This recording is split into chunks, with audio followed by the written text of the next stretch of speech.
قابل احترام بزرگان محترم، عزیز دوستوں اور بھائیوں،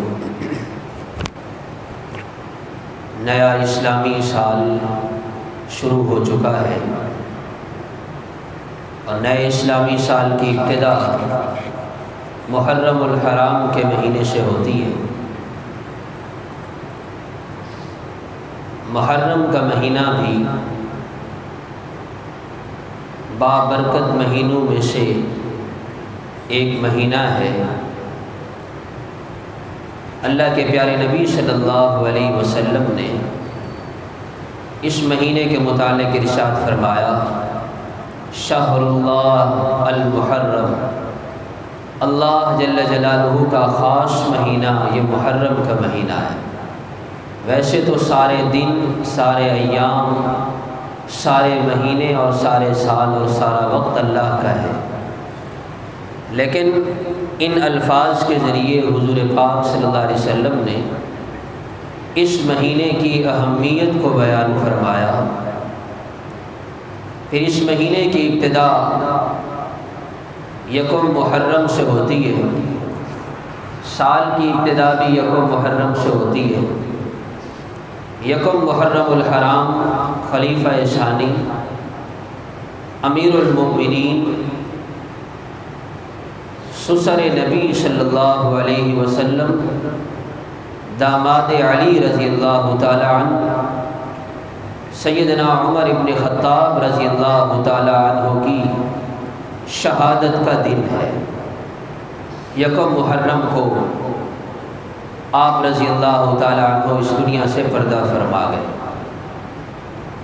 حضرت عمر رضی اللہ تعالی عنہ کو اللہ جل جلالہ نے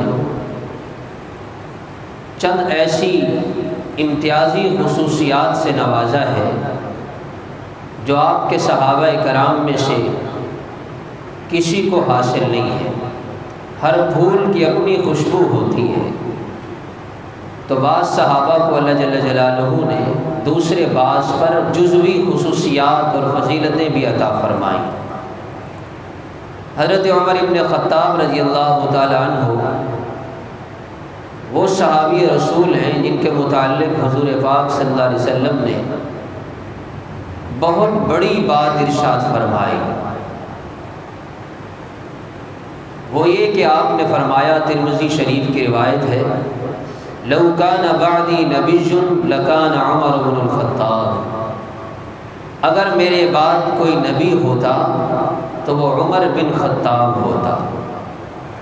یہ حدیث بڑی معروف و مشہور ہے، ہم یہ حدیث پڑھتے اور سنتے ہیں، لیکن اس کی اہمیت کا اندازہ نہیں کہ انسانیت کو ملنے والے تمام اعزازات میں سے سب سے بڑا اعزاز وہ اعزاز نبوت ہوتا ہے۔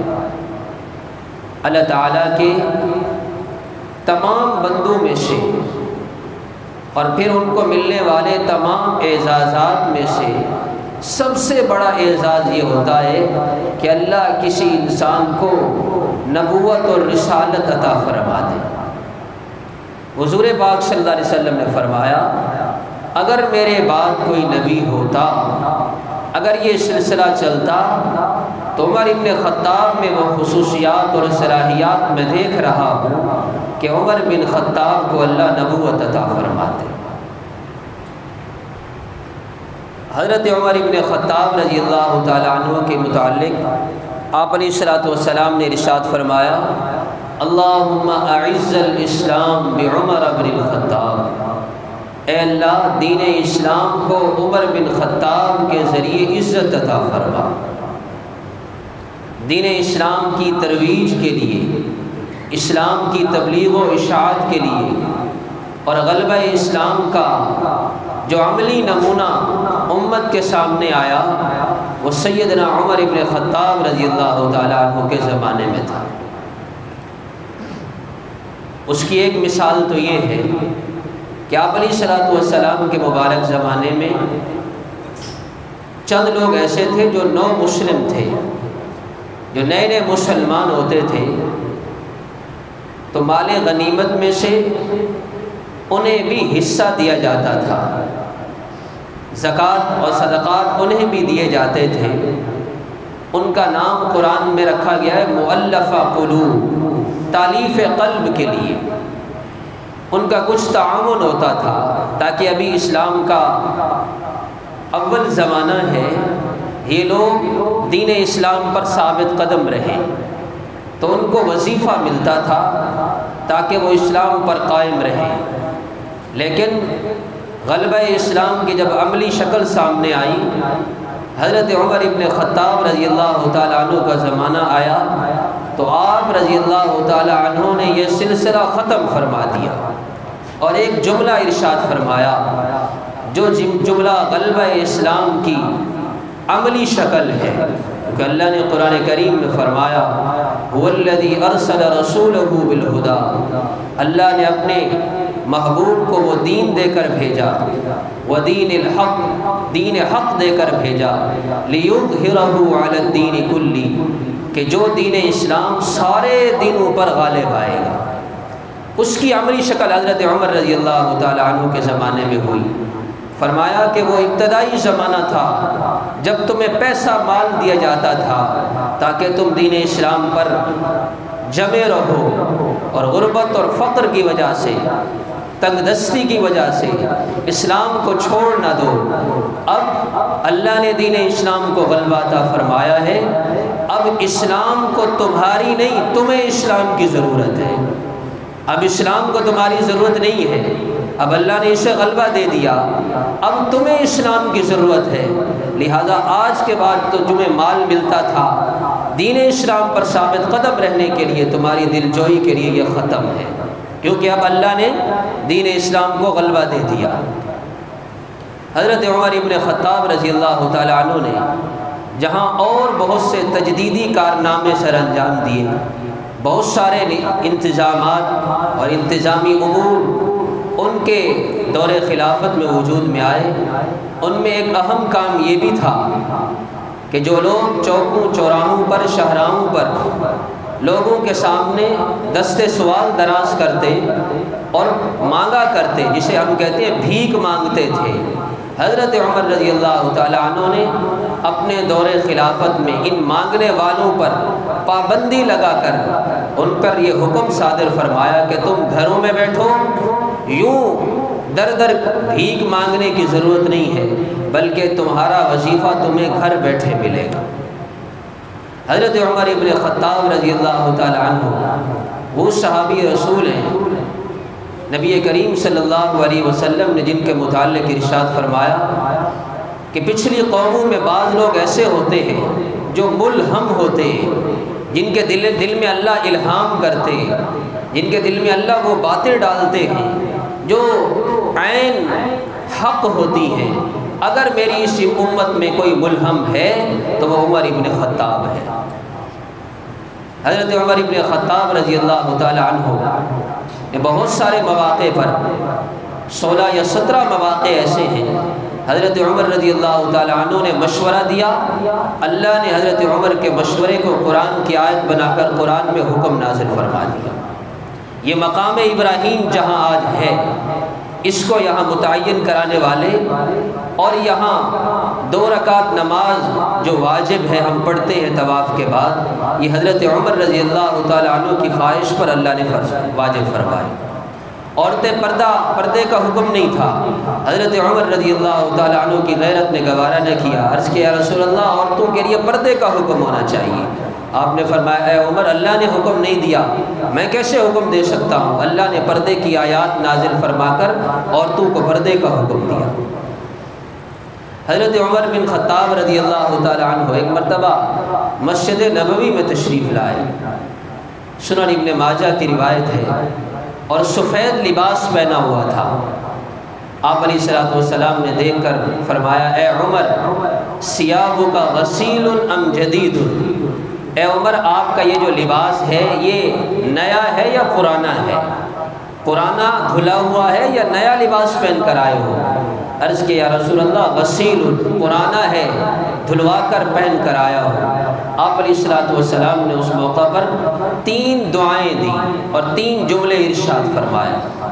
فرمایا البس جدیداً، البس جدیدا وعش حمیدا ومت شہیدا، اے عمر نیا لباس پہنو، یعنی اللہ تمہیں نیا لباس پہنائے، وعش حمیدا اور زندگی ایسی گزارو کہ لوگ رشک کریں، قابل تقلید، لائق تقلید اور قابل تعریف زندگی گزارو، دعا دی، ومت شہیدا اور اللہ تمہیں شہادت کی موت عطا فرمائے۔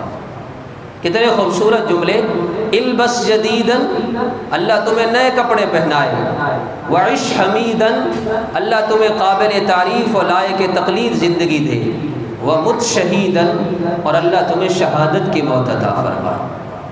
حضرت عمر ابن خطاب رضی اللہ تعالیٰ عنہ فرماتے ہیں میں ایک دن نبی کریم صلی اللہ علیہ وسلم کی خدمت میں حاضر ہوا، ابھی اسلام نہیں لائے تھے، مسند احمد میں یہ روایت موجود ہے۔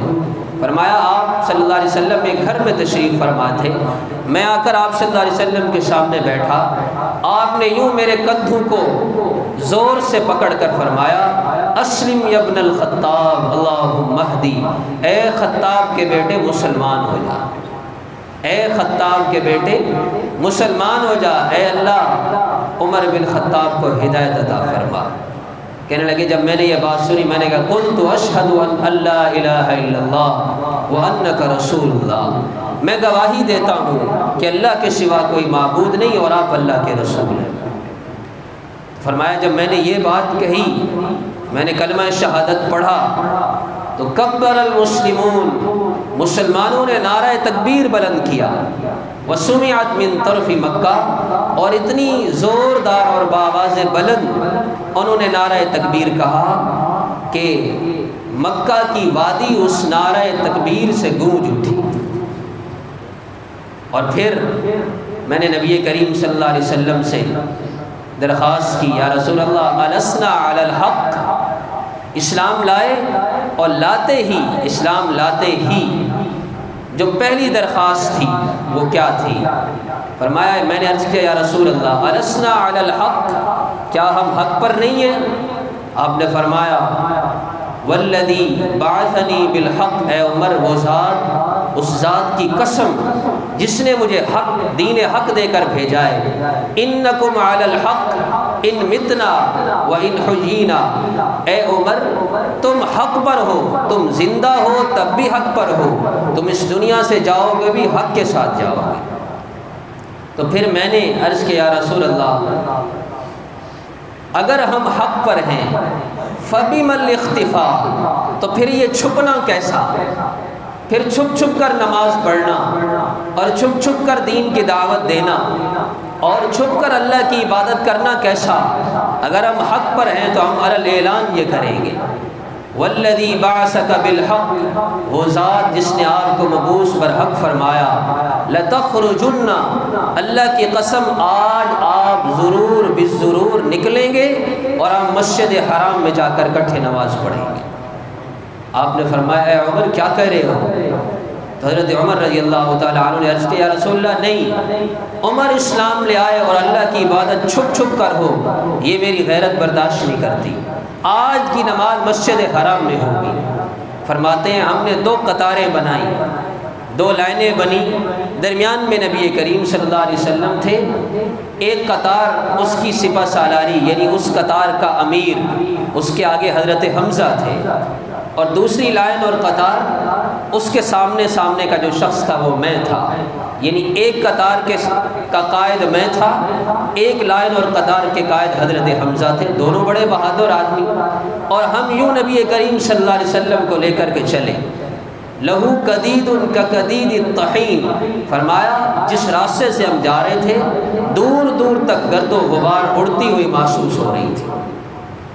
اب جب ہم مسجد حرام میں داخل ہوئے تو نظرت قریش الی و الی حمزہ، قریش نے دیکھا کہ رسول اللہ صلی اللہ علیہ وسلم تشریف لا رہے ہیں اور 2 قطاروں میں 2 لائنوں میں ہیں، ایک قطار کے قائد حضرت حمزہ ہیں، ایک قطار کے قائد حضرت عمر ہیں۔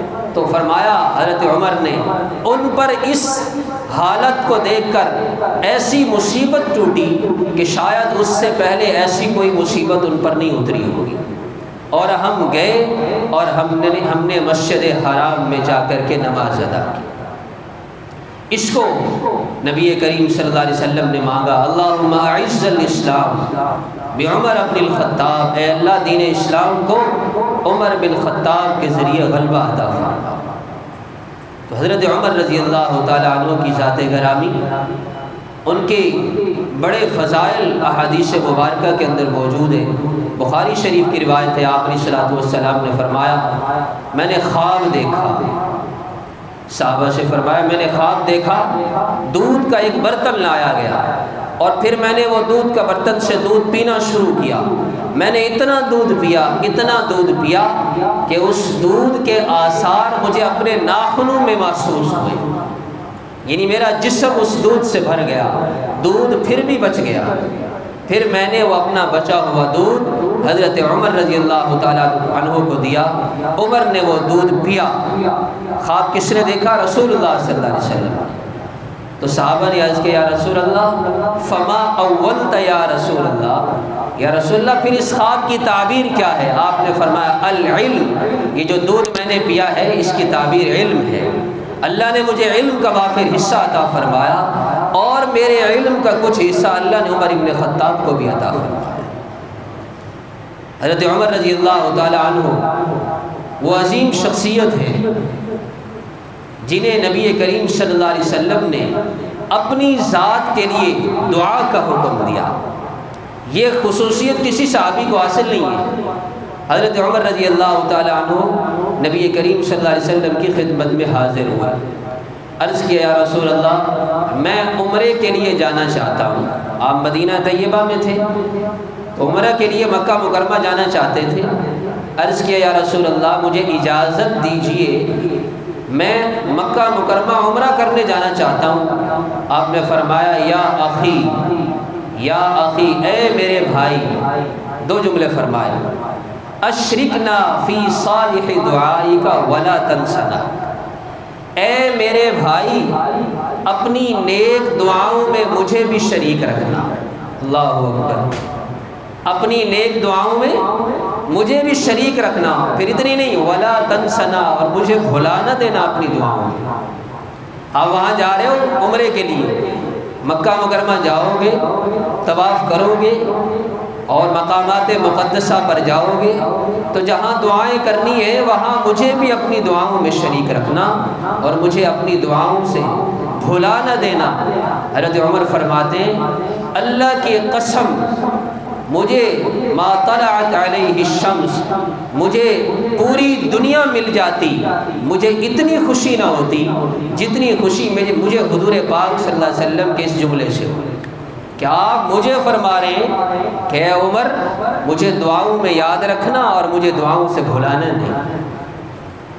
اس لیے حضرت عمر ابن خطاب رضی اللہ تعالی عنہ کی ابتدا کا حکم دیا، فرمایا کہ میرے صحابہ میرے جانے کے بعد ابو بکر و عمر کی اقتدا کرنا، یہ جس راستے پر تمہیں چلائیں اس راستے پر چلنا۔ لوگ بڑی آسانی سے کہہ دیتے ہیں کہ فلاں عمل 20 تراویح پر امت کو جمع کرنا، یہ تو حضرت عمر کی سنت ہے، حضرت عمر کوئی عام شخصیت ہے، فلاں کام یہ تو حضرت عمر رضی اللہ تعالیٰ عنہ کی سنت ہے۔ اس لیے بھائیوں صحابہ کرام کے فضائل کو سمجھنا، ان کی اقتدا، ان کا ایمان وہ معیار ایمان ٹھہرا ہے۔ اللہ نے کیا فرمایا؟ آمنو کما آمن الناس، ایسے ایمان لاؤ جیسے صحابہ ایمان لائے۔ آج بھی جتنے بھی مسائل ہیں، معاشی مسائل ہوں، حکومتی مسائل ہوں، ان تمام کا حل سیدنا عمر ابن خطاب رضی اللہ تعالیٰ عنہ کی سیرت میں موجود ہے۔ دیانت داری، وفا شعاری، لوگوں کے حقوق کا خیال رکھنا۔ حضرت عمر رضی اللہ تعالیٰ عنہ وہ شخصیت ہیں جن کی ایمانداری کی گواہی، جن کے خلیفہ برحق ہونے کی گواہی سیدنا علی کرم اللہ وجہہ دیتے ہیں۔